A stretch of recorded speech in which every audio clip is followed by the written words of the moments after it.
아, 긴장된다. 소개팅. 왜 이렇게 안 오지? 전화 한번 해볼. 혹시 소개팅하러? 예, 안녕하세요. 반갑습니다.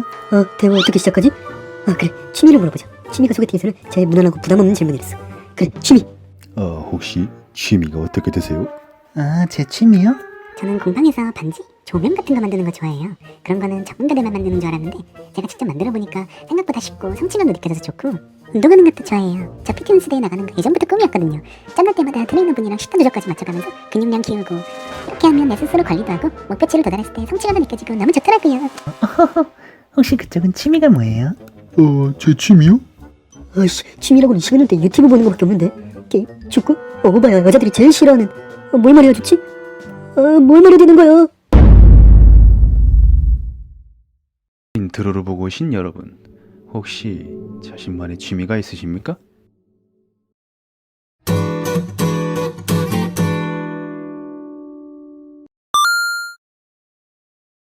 취미라는 게 뭘까요? 우리는 취미 생활을 하면서 즐거움을 찾습니다.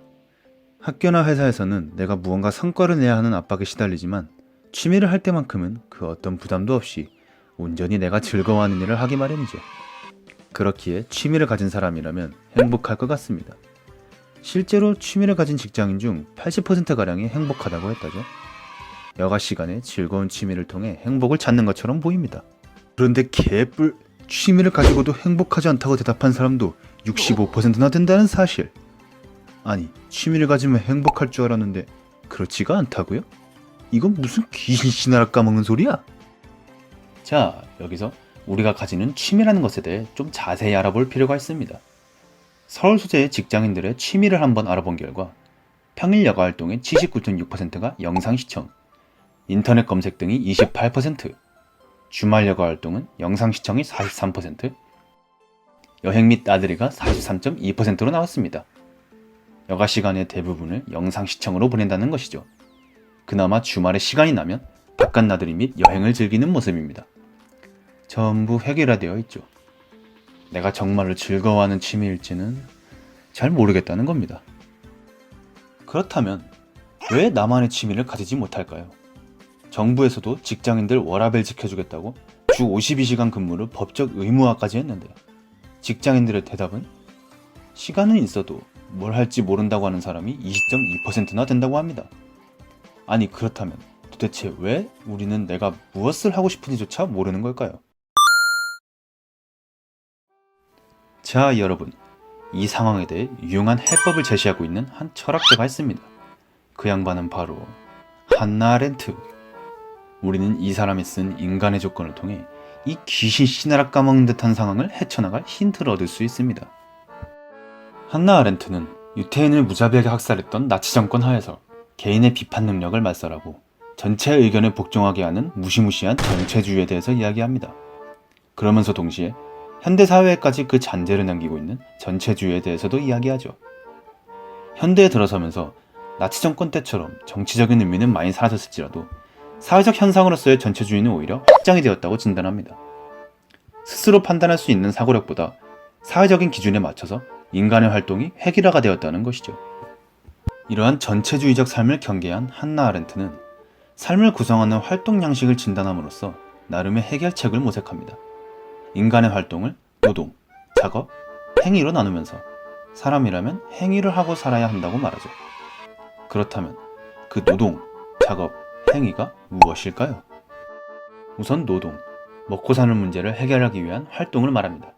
쉬운 예로 여러분들이 생활비를 벌기 위해 회사를 악착같이 다니는 것을 말하죠. 그 다음은 작업입니다. 우리가 쓰는 사물을 제작하는 일이죠. 나무로 책상을 만들거나 벽돌로 건물을 짓는 것처럼 자연이 아닌 우리 사람의 힘으로 만든 인공적인 결과물을 지속시키는 활동입니다. 마지막으로 행위, 사람들 사이에서 정말 나의 뛰어난 능력을 발휘하는 것을 말합니다. 단 조건이 있습니다. 먹고 사는 문제에서 자유로운 상태여야 하죠. 노래를 잘하고 좋아하는 사람이 가수로서 인정받는 것이나 회사를 다니는 여러분 같은 사람이라면 정말 자신이 관심 있는 직무에서 인정을 받아 승진하는 것, 그 정도가 될 수 있겠네요. 한나 아렌트는 인간이 행위를 했던 시대로 고대 그리스의 폴리스를 예시로 듭니다. 이 폴리스 하에서는 모든 사람들이 자신만의 노예를 가지고 있었는데, 이 노예들이 지들 집 청소, 밥 등등 지치작거리를 다 해주니까 이 사람들은 편안하게 모여서 본인들이 뭘 잘하는지만을 고민하고 앉았습니다. 그래서 이들은 자신만의 특출난 능력을 자랑하듯 뽐낼 수 있었죠. 그러나 산업혁명 이후 노동, 먹고 사는 문제가 주요한 문제가 되어버립니다. 그렇게 노동만 뒤지게 하다 보니까 힘들어요. 그래서 재충전의 시간이 필요해서 여가 시간에 휴식을 취하거나 소비를 합니다. 이 소비에 해당하는 것이 여가 시간에 할 수 있는 취미가 되었고, 취미로 노동하면서 받은 스트레스를 잠시 푸는 것에 그치게 됩니다. 이렇게 우리의 삶은 노동과 노동을 위한 소비의 순환고리가 되었다고 지적하죠.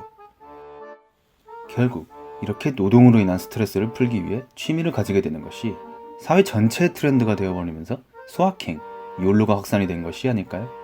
그냥 직장 스트레스 풀기 위해 혼술하고 아무것도 하지 않고 집에서 영상이나 보면서 쉬고, 회사에서 할 일밖에 없으니까 밖에서 홧김에 에라이 비용 써놓고 자신만을 위한 소비였다고 합리화하고, 과연 이러한 취미가 우리가 행복해질 수 있는 길일까요?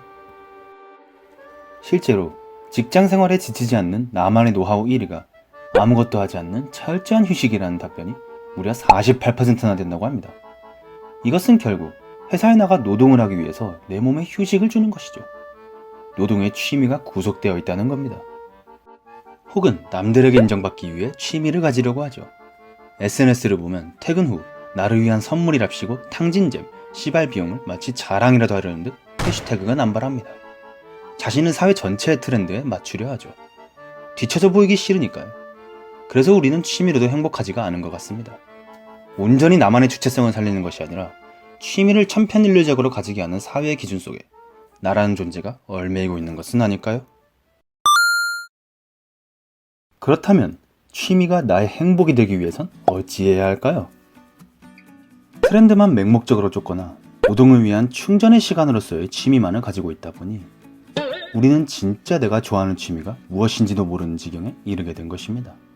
즉, 최우선은 내가 정말로 좋아하는 취미를 갖는 것이죠. 누구나 한 번쯤은 내가 정말로 좋아하는 것에 몰입해본 경험이 있을 겁니다. 영화를 보거나 책을 읽거나 연인과 키스를 하거나.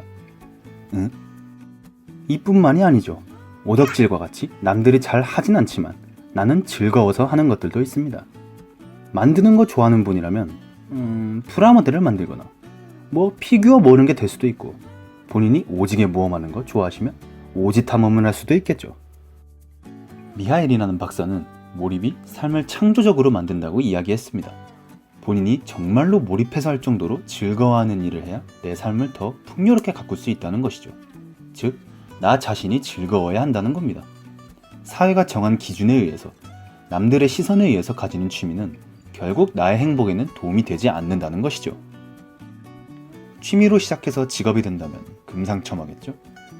특히 요새 성공 사례들을 보면 취미로 시작했다가 라는 말이 많이 보입니다. 그 대표적인 케이스로는 유튜버들을 들 수 있겠네요. 유튜버 하면 대표적인 성공 사례로 언급되는 대도서관.